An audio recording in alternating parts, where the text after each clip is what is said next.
tudo bem com vocês? Eu sou a professora Daniele e nós vamos começar agora mais uma aula de ciências. Vocês se lembram que a gente já vinha falando sobre solos? Então hoje eu trouxe mais um pensamento para iniciarmos a aula de hoje. Quando a semente cai em solo fértil, não importa a diversidade do terreno, ela crescerá e se tornará o fruto de suas aspirações. Então, esse é um pensamento que a gente pode levar para a vida, para alguns momentos em que a gente pensa que nada está propício, mas se há muita força de vontade, muitas vezes a gente consegue mudar a realidade, né? Então vamos continuar. Então lembrando que nós já vimos a respeito dos solos. O solo, então, é formado por uma série de fatores. Ele tem ali uma rocha-mãe, então ele vai surgir de uma rocha-mãe, uma rocha matriz, e acima vai surgir fragmentos, sedimentos e com a ação do intemperismo, lembram do intemperismo? É a ação dos ventos, da chuva, da matéria orgânica, é que ele vai se formando para chegar no que nós temos como solo. Então, lembrando os tipos de solo. Nós temos alguns principais tipos, mas isso não quer dizer que isso seja somente esses solos que existem. Então, dentro desses tipos de solos, existem outras diversidades, outras características, geralmente relacionado à região, ao país, ao clima, à temperatura. Então, os solos, os principais. O solo árido, lembram lá, então? O solo com maior quantidade de areia, com pouca permeabilidade. O solo argiloso, o solo árido com mais permeabilidade, o argiloso com menos. Então, lembrando os tipos de solo. O solo árido, os principais tipos de solo, né? O solo árido vai ter uma maior presença de areia e maior permeabilidade, ele não segura a água passa com maior facilidade. O solo argiloso, ele já segura um pouquinho mais a água. O solo orgânico ou humoso, a gente pode chamar também, que ele é mais rico em matéria orgânica. E o solo de calcário, o solo que terá um pouquinho mais de sedimentos, de pedaços de calcário. Existem só esses tipos de solo? Não. Então, há dentro desses tipos diversas características e outros solos que vão modificar conforme a região. Então, dessas variações é o massapê. Então, já são nomes populares dos solos brasileiros. O massapê é um tipo de solo encontrado na região leste e nordeste brasileiro. É muito apropriado para a agricultura. Então, ele já tem um pouquinho mais de matéria orgânica, ele retém mais água, então, por isso ele é mais propício para a agricultura. Temos também a terra roxa. A terra roxa é um solo extremamente fértil. Possui uma coloração avermelhada mais escura, então vai mais para o roxo, e é encontrado especialmente na região sul, oeste de São Paulo, Mato Grosso do Sul, sul de Minas Gerais e Goiás. A terra roxa é o resultado da decomposição de rochas de basalto, que tem origem vulcânica. Isso prova que em um passado remoto já houve derramamento de lavas nas áreas citadas. Então, como eu disse, o solo vai surgir ali de uma rocha-mãe, de uma rocha matriz. E o tipo de rocha dessa região era rocha vulcânica, ou seja, lava que se transformou em rocha, tá? Então, essa é a base da terra roxa. E nem sempre ela já tem uma grande profundidade, então ela também precisa ali de manutenção, de mexer nessa terra para torná-la mais propícia para a agricultura. E um outro tipo de terra bem comum no Brasil também é o salmourão. O salmourão pertence à ordem dos planossolos. Este é um resultado de decomposição de rochas gnáceas e também de granitos. Então, são outros tipos de rochas que originaram este solo, onde existe o acúmulo de argila e, consequentemente, possui baixa permeabilidade. Em superfície, o solo apresenta uma textura arenosa, mas quando vai aprofundado na superfície, a argila começa a ser predominante. Quando está seco, o solo salmourão é extremamente duro e sua permeabilidade é baixíssima. E como consequência disso, o ferro condicionado a passar por ciclos de oxidação e redução. Ele possui coloração acinzentada e amarronzada. Então, esse já é um tipo de solo que vai ter uma presença maior de ferro. Então, ele já não é fértil, ele não vai ser propício. Se ele está seco, é muito duro, muito difícil de cultivar algo ali. Então, precisa de muito adubo, de muito investimento para torná-lo fértil, possível de plantação. Então, vamos iniciar já com uma atividade. Vou pedir para que vocês peguem o material, anotem lá ciências e a data de hoje e vamos repensar sobre esses tipos de solo.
Bem, agora vamos escrever o nosso primeiro exercício.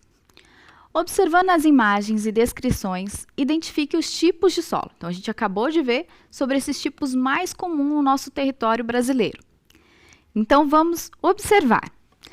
A primeira imagem, eu estou falando de um solo que é uma terra pegajosa, úmida e dura e de baixa permeabilidade. Na segunda imagem, é um tipo de solo não fértil e possui um grau elevado de acidez. No terceiro, é um solo de origem basáltica ou vulcânica. É muito fértil e desenvolvido. Então, há 3 opções. A gente está falando de um solo ou de terra roxa, ou de massapê, ou de salmourão. Pensem lá e a gente já volta.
Então, vamos lá? Conseguiram relacionar? Então, um tipo de solo que tem esse aspecto pegajoso. Então, ele inclusive tem esse nome, olha lá, vamos conferir. A primeira imagem é o massapê, exatamente por isso, se diziam que era de amassar o pé, porque quanto mais você mexia, ele ficava pegajoso. E o segundo solo, já com essa cor amarronzada, de baixa fertilidade, então ele não é muito propício para as plantações, é o solo salmourão. E por último, um solo bem desenvolvido, tem bastante matéria orgânica, é a terra roxa. Então confiram, corrijam aí e a gente já volta.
Então, conferiram?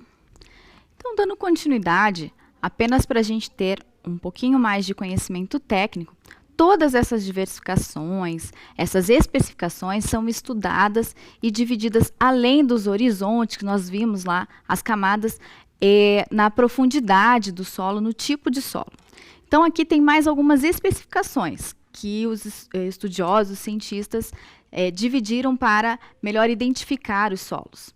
E o uso desses solos, né? Então, neossolos seriam os solos jovens, aquele solo que tem uma camada bem fina, de camada orgânica lá, que como a gente já havia falado, mesmo assim, levou ali em torno de 10 a 12 mil anos para se formar, mas é considerado um solo jovem. O cambissolo já tem esse nome porque esse cambi é do latim, de trocar, um solo que muda. Então, é um solo que é indicado que ele já é mais desenvolvido do que o neossolo. Então, ele não é tão novo, ele já está num processo de transição, mas ele ainda não é considerado um solo maduro. O latossolos já é um solo velho, muito alterado em relação à sua origem. Então, em relação à rocha-mãe, ele já passou por vários processos. Então, esse nome também é do latim late, que é um material muito alterado. O argissolos, que é o solo com acumulação de argila no horizonte B, também do latim argila. O gleissolos, que vocês já devem ter ouvido falar também daquela massa de glei, que é bem parecido com a argila, mas ele tem componentes diferentes, uma composição e especificações diferentes.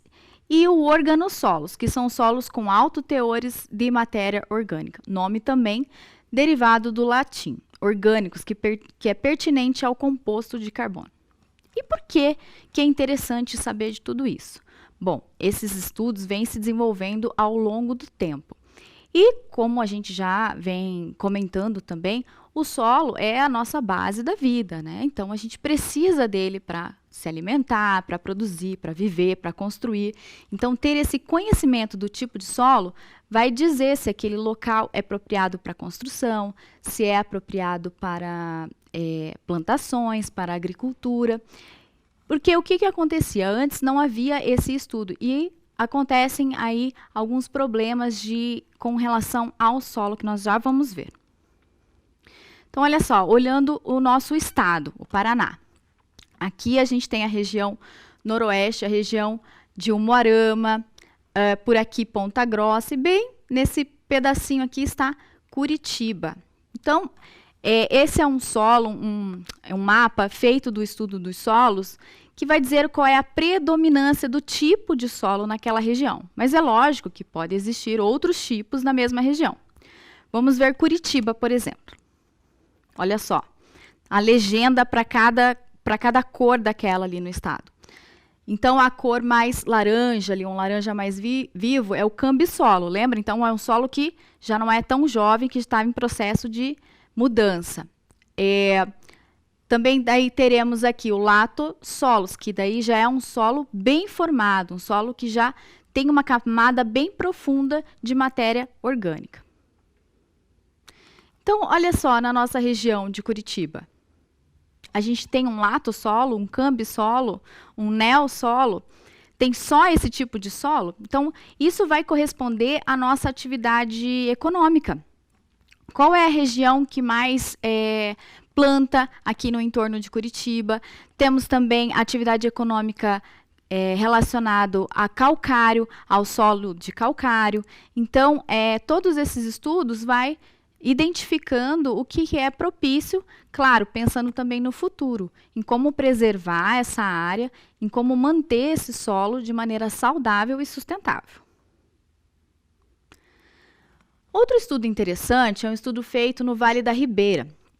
O Vale da Ribeira vai pegar ali um pouquinho da fronteira do Paraná com São Paulo.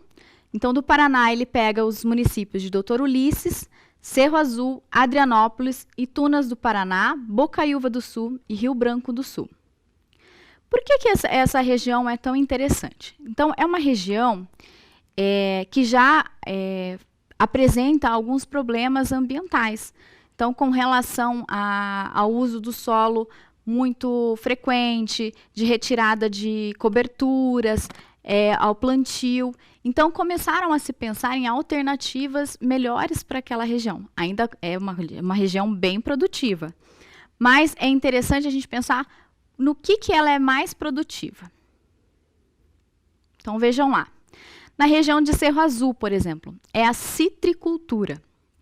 É a cidade que mais produz tangerina, mimosa, mexerica. Cada lugar tem uma maneira diferente de chamar, pulcã, né, que é comercializada no país inteiro. Então, são um dos maiores produtores, inclusive é uma fruta bastante adocicada, devido à temperatura e à qualidade do solo dessa região. Então, a temperatura aqui de dia é um pouquinho mais quente e à noite esfria, mantém um fruto saudável e deixa ele adocicado. Então, vejam que interessante como esses estudos complementam a agricultura e a economia do país. E o sistema agroflorestal da Bracatinga? Então, o sistema agroflorestal já vem sendo implantado há um bom tempo, mas ainda tem um caminhar para melhorar a qualidade e a saúde dos solos nessa recuperação. Então, locais em que a Bracatinga era só plantada e usada para corte, para madeireira, para móveis, hoje ela já é utilizada para preservar. Então, ela é uma mata nativa da mata de araucária e ela é uma forrageira, então ela protege o solo e ela hoje tem dado uma outra cara para a economia do local. Então, já tem algumas cidades do Paraná, de Santa Catarina, do Rio Grande do Sul, que hoje trabalham com o mel, o melato que vem da Bracatinga. É isso mesmo, a abelha não produz o mel somente das flores. Em determinadas épocas do ano, e nem sempre todo ano, então por isso é um pouco raro, as abelhas procuram a Abracatinga para produzir um novo tipo de mel. Isso acontece por causa de um outro organismo, as conchinilhas, vocês já devem ter ouvido falar. É um bichinho bem pequenininho e ela vai puxando a seiva da árvore e vai produzindo ali um melado. E isso atrai as abelhas que vão lá retirar esse material e produzir um outro tipo de mel. Um mel escuro, um mel diferente, dizem que é menos adocicado. E já tem até estudos dizendo que ele tem mais propriedades medicinais do que o mel floral. Então, acabou sendo aí uma descoberta, uma matéria-prima que está sendo bem vista lá fora. Os alemães, principalmente, são os maiores consumidores desse tipo de mel. Então, vejam, uma economia sustentável que vem se adaptando às necessidades aí da natureza. Só tem que esperar a época certa da Abracatinga. Então, não precisa só cortar para plantar, devastar, né, a natureza, se a gente pode também ter esse tipo de sistema, a agrofloresta. Então, quais os problemas que podem surgir do solo? Se não houver essa preocupação com a qualidade, com o tipo de solo, com o uso adequado. Então, nós vimos lá que alguns solos são mais arenosos e eles vão permitir a entrada de água com facilidade. Isso pode causar a erosão. Então, principalmente se esse solo é coberto por uma fachada de asfalto, de construção, ele não tem mais como manter a umidade e se tornar um organismo ali, ter vida orgânica. Então, ele pode sim sofrer a erosão. Então, a erosão vai causar lá um deslizamento, um desmoronamento de terra, e quando isso é feito na cidade, é um problemão. Então, a importância é de se conhecer um pouquinho mais sobre os solos. Um outro efeito é a erosão hídrica. A erosão hídrica vai sendo causada pela força da água.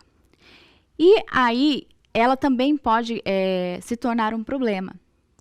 Isso pode acontecer com a força da água da chuva, mas também com a força da água que é escoada nas cidades por onde ela não tem permeabilidade. Quando a cidade tem menos área de vegetação, menos área de gramado, ela não consegue filtrar a água da chuva. Então, ela começa a escoar por algum lugar e aquilo vai criando uma erosão. Nós vamos exemplificar essa erosão numa experiência prática. Eu vou preparar aqui e a gente já volta. Então, para realizarmos essa prática, demonstração da erosão hídrica, nós temos aqui, olha só, um potinho de garrafa mesmo, garrafa plástica, e aqui eu coloquei um pouquinho do solo e a cobertura vegetal. Olha lá, esse é o solo com a cobertura natural. Ok? E este vai ser o solo sem a cobertura. Ok? Então, para simular a chuva, a força da água, nós vamos jogar aqui a água que a gente trouxe na garrafinha. E para dar certo, você tem que jogar com força, como se fosse na chuva mesmo. Então, joga bastante água lá.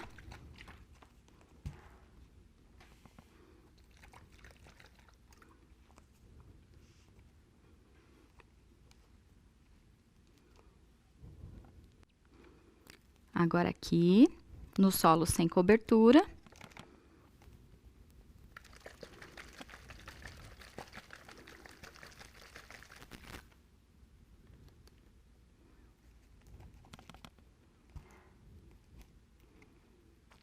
Então, depois que a gente jogou a água, nós vamos observar, olha, o papel é justamente para demonstrar qual foi o efeito da chuva neste solo.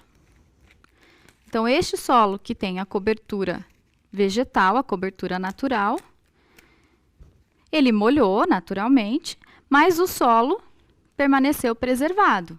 Quase não houve alteração, certo? Então, olha lá. E esse aqui, em que não havia cobertura, a gente já pode perceber a alteração.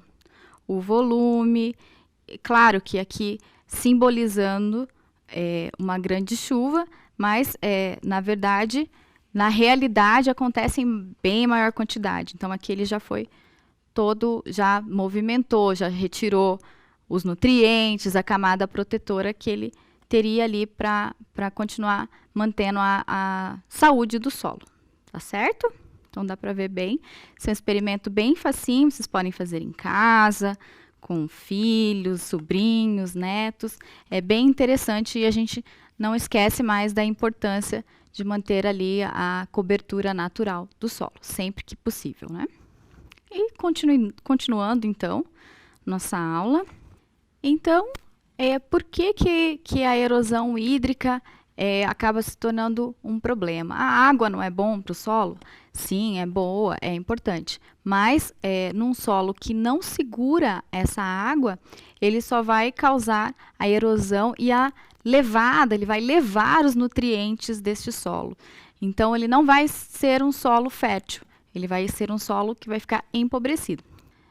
Então, todas essas modificações, essas especificações do solo brasileiro mudam a ideia que se tinha lá no início, quando os portugueses chegaram aqui e na primeira carta em que Pero Vaz Caminha escreveu, comentou, em si plantando tudo dá. Será que é assim mesmo? Então, olha só, em 1º de maio de 1500, essa carta foi enviada ao rei Dom Manuel, contando sobre a nova terra. A carta, documento considerado de fundação do Brasil, só seria publicada em 1817. O que se lê na carta, no entanto, águas são muitas, infindas, e em tal maneira é graciosa que, querendo aproveitar, dar-se-á nela tudo, por bem das águas que tem. Então, como nós vimos, não é bem assim. O Brasil é tão grande, tão diverso. Inclusive, se nós pensarmos na Amazônia, o solo dela em si, quimicamente falando, ela não é um solo muito fértil. Ela é fértil por causa da cobertura da floresta. Então, é aquela umidade que se mantém ali e com a vegetação que protege esse solo. Porque pela quantidade de chuvas que ocorre no local, esse solo poderia também acontecer uma perca de nutrientes. Então, foi uma primeira impressão que eles tiveram. Claro, nós temos sim muitas áreas bem férteis, mas a maioria dos nossos solos precisam de adubação, de um tratamento especial para torná-lo ali possível para a agricultura. Então, por isso, as outras alternativas, a agrofloresta, outras medidas sustentáveis já estão sendo repensadas para o melhor uso dos nossos solos. Então, pensando também na atualidade, no momento em que vivemos, com relação ao nosso consumo, o extrativismo, o que tudo nós tiramos do nosso planeta, eu vou deixar para vocês um vídeo que vai falar um pouquinho sobre isso, sobre essa invasão do homem no meio selvagem. Em que você pensa quando ouve a palavra pandemia? Máscaras, Distanciamento social, videoconferências, um monte de grupos no WhatsApp, hospitais, cientistas, quarentena, lockdown. Famílias separadas, por um tempo ou sem tempo, sequer para despedidas. Os efeitos da pandemia são fáceis de enxergar. Mas e as causas? Não, eles não. As verdadeiras causas e motivações. Você pensa nas nossas responsabilidades, na nossa relação com o meio ambiente? Desmatamento, Superexploração, abertura de terras para agricultura e pecuária, superprodução, consumo excessivo. consumo ilegal. A nossa lista de ações injustas que causam danos ao planeta é longa. Quando destruímos a natureza e ocupamos habitats naturais, quebramos o equilíbrio saudável e os limites do meio ambiente, forçando a vida selvagem a ter contato mais próximo uns com os outros, com os animais que criamos e as pessoas. Tudo isso torna mais fácil a propagação de doenças entre os animais e entre nós, seres humanos. Ainda não sabemos quando e como superaremos a Covid-19, mas uma coisa nós já sabemos: o risco de futuras pandemias só aumentará a menos que consertemos nosso relacionamento abusivo com a natureza. Nossa saúde depende da saúde do planeta. Então, para onde vamos a partir daqui? A pandemia nos mostrou que somos capazes de fazer mudanças necessárias e nos adaptar. Tivemos que adotar o distanciamento físico. Agora precisamos nos distanciar das coisas que destroem nosso planeta. Nós aprendemos que esforço e cuidado nos levam longe. Agora precisamos continuar a tomar atitudes que, somadas, fazem a diferença. Percebemos a importância de estar ao ar livre. Então vamos proteger e cuidar da natureza que tanto nos oferece. Aprendemos quanta diferença alguns graus podem fazer. Agora, vamos enfrentar a emergência climática e manter a temperatura do nosso planeta sob controle. Se nós podemos nos adaptar a novas formas de trabalho, também podemos encontrar novas formas de viver que colocam as pessoas e o planeta em primeiro lugar. Nós podemos trabalhar juntos, rumo a um objetivo comum. Agora, vamos fazer com que esse objetivo seja a proteção da nossa terra. Dê o primeiro passo. Compartilhe este vídeo e convide sua família e amigos para agirmos em defesa do nosso planeta. Então, vocês viram? O vídeo fala bem sobre a situação do Covid-19, que alguns cientistas indicam que foi devido a essa invasão do meio selvagem. E que cada vez que isso acontecer, mais vírus poderão sair e vir para o nosso meio humano. Então, o cuidado, pensar nas mudanças climáticas, na saúde do planeta, sempre se faz necessário. Então, dando continuidade, agora nós vamos mais profundo ainda sobre os solos, sobre o nosso planeta. Vocês já pensaram como é a Terra por dentro? Então, além daquelas camadas que nós vimos do solo que demora anos a se formar, aquilo ali é somente a casquinha, a crosta terrestre. Abaixo disso, abaixo do solo, da rocha mãe, há outros componentes que ainda é um mistério sobre o nosso planeta. Nós sabemos muito mais sobre o planeta Marte do que do interior do nosso planeta, mas isso está sempre sendo estudado pelos cientistas. Então, como que é formada? Então, nosso planeta tem a crosta terrestre, um manto e o núcleo. Os continentes situados sobre as placas tectônicas. Então, as placas tectônicas vão estar ali fazendo uma proteção nessa crosta. Então, logo abaixo tem esse manto.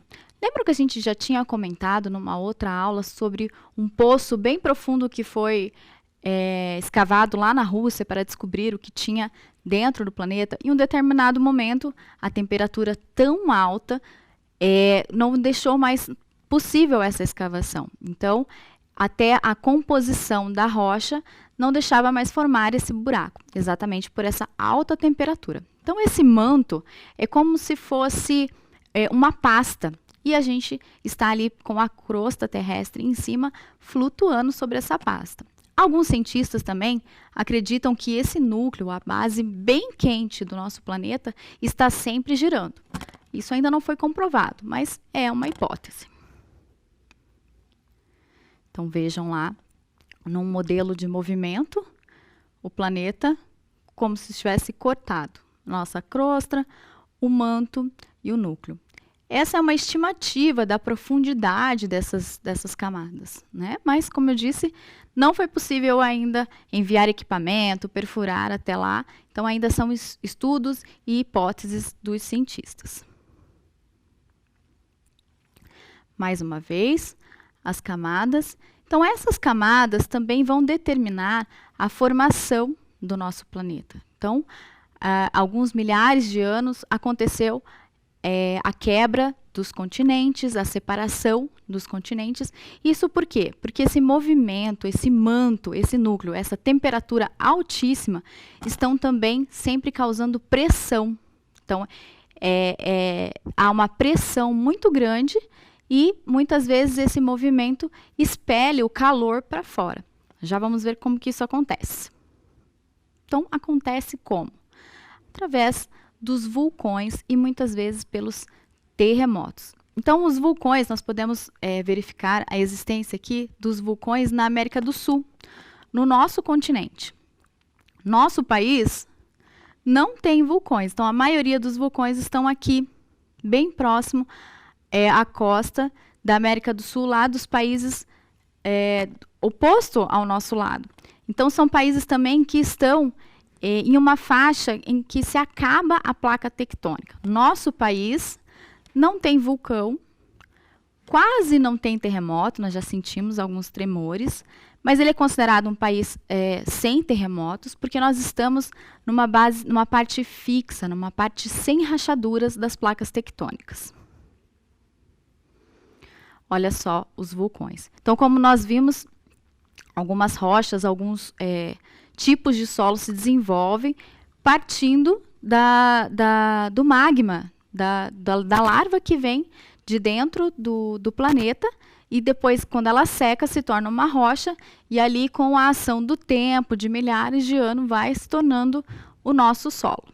Então, aqui nós temos a imagem dos vulcões em atividade, e aqui logo quando ele entra em contato com a água, por isso ele se solidifica. Então, seria uma massa quente, um calor muito elevado do magma, que esfria ali naquele momento e se torna rocha.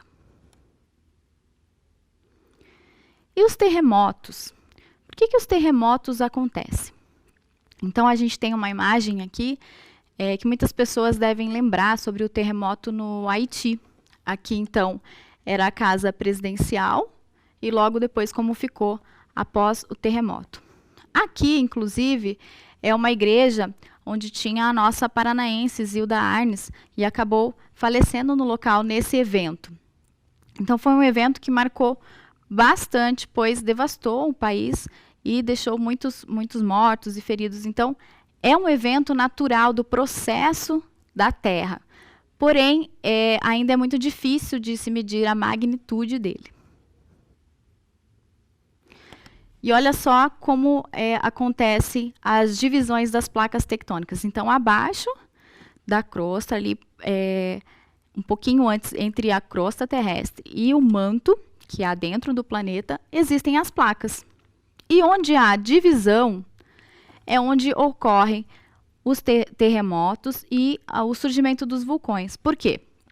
Porque essas placas, elas podem se confrontar, se bater nesses movimentos, ou também pode uma empurrar para embaixo da outra. Então, por isso também surgiram as montanhas e todo o desenvolvimento do planeta. Olha só, o nosso país não está próximo a nenhuma dessas rachaduras da placa. Já aqui, onde já ocorreu no Chile, por exemplo, terremotos, já é bem a divisão de uma placa tectônica. Temos aqui também, olha, essa parte da placa arábica. E aqui próximo à placa das Filipinas, a gente pode identificar os países que mais ocorreram situações de terremotos, como o Japão. Então, como que acontece o terremoto? Nesse movimento da Terra, as placas se encontram e o epicentro vai ser o primeiro ponto que vai atingir a crosta terrestre. O primeiro ponto que vai emanar, que vai repetir esse movimento, esse tremor. Claro, imaginem, com muito calor, com muita pressão, esse tremor tem uma força gigante. E ele vai se reproduzindo. Então, essas camadas conforme vai chegando esse tremor. Então, no mar, ele vai causar as grandes ondas, os maremotos. Na terra, os terremotos. Ocorrem terremotos no Brasil? Como eu disse, quase não ocorrem, né? Nós já sentimos no Brasil alguns tremores, sim. Principalmente ali entre Goiás e Tocantins. Porque há uma faixa ali que recebe a repetição desses tremores que vem lá do oceano. Então, ele já chega aqui, quanto mais distante, ele vai diminuindo a sua força. Então, ele já chega aqui bem fraco, já com essa força bem menor. Mas já foi sentido, sim, E ainda tem muito mistério sobre isso. Os pesquisadores ainda não encontraram uma explicação exatamente porque ali é que se refletiu esses tremores. Mas as pesquisas e os estudos estão sempre buscando as respostas. Uma maneira de medir o impacto desses terremotos é a escala Richter. Então, aqui nós temos a marca dos terremotos conforme o seu impacto, conforme essa força. Então, o terremoto no Japão de 2011 atingiu a escala 9. Então, quanto maior, mais forte ele é. Um terremoto muito forte que aconteceu na Valdívia em 1960 foi o maior registrado. Ele atingiu 9,5, ali, quase 9,6. Ok? No Chile, em 2010, ele atingiu 8, quase 0,8. Então, em cada local, eles padronizam essa medição para ter uma ideia da força do terremoto.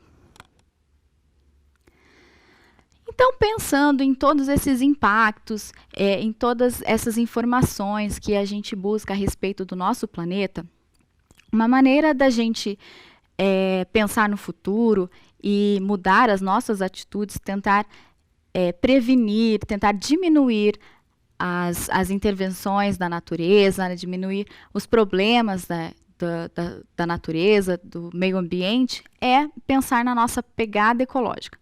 Então, tudo que você faz deixa uma marca no planeta. Você sabe o que é pegada ecológica?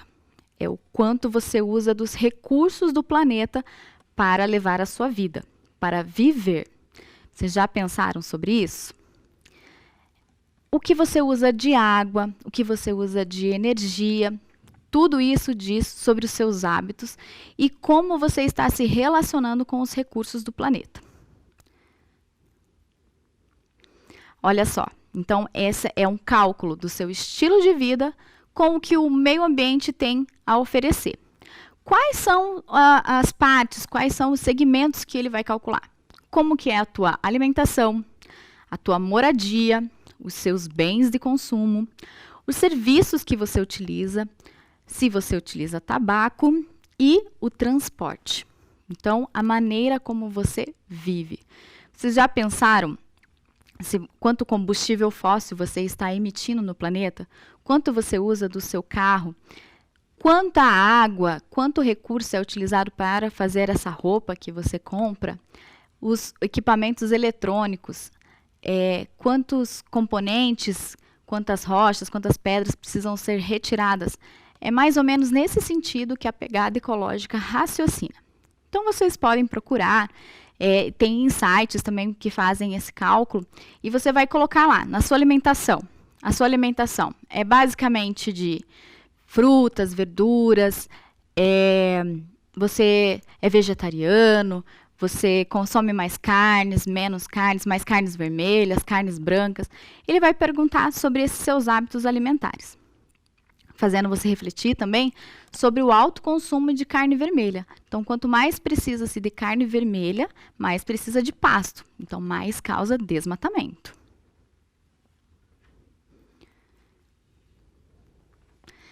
E ali você vai ter uma resposta. Então, de acordo com as necessidades dessa pessoa aqui, ele calculou a alimentação, moradia, os bens, os serviços, ele vai precisar de 1 planeta, 71. Um planeta só não vai ser suficiente. Será que para você vai ser? Pense sobre os seus hábitos e faça esse cálculo. Veja qual é a sua pegada ecológica e vamos começar a repensar a nossa maneira de viver. Nossa aula já está chegando ao fim. Eu espero vocês na próxima aula, espero que tenham gostado. Investiguem lá sobre a sua pegada ecológica, mande para a gente os resultados e pense. O ideal é que a gente precisasse de menos de um planeta para viver, porque não há outro planeta por enquanto, só há esse aqui. Então, a gente fica por aqui. Até a próxima. Tchau, tchau.